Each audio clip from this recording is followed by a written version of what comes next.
So hi guys, ito pala yung na pinaka-first kong na bili sa TikTok, store or shop, which is isang aesthetic tumbler na kay Miss Hailey or Hailey. Tara, check natin siya. So ayan, bubuksan natin siya.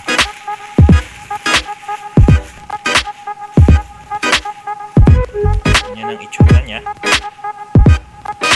JNT yung nag-deliver.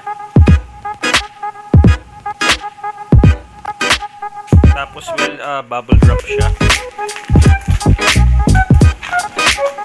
Mura ko lang siyang nakuha. Pag chinek mo siya sa Shopee or sa Lazada, worth 300 plus siya.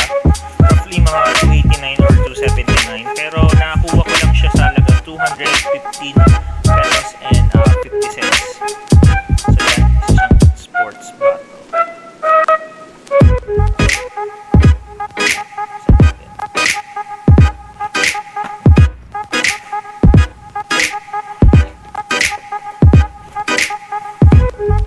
Ayun, maganda siya. 1,000 ml siya. Good quality.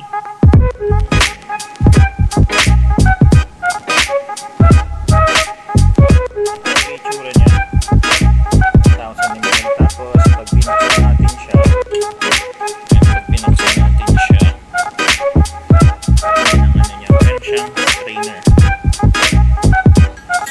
Yung iba kasi walang ganito eh. Kaya hindi ko kinuha. Especially yung Tysor Queso. Pero ito okay to, malaki siya.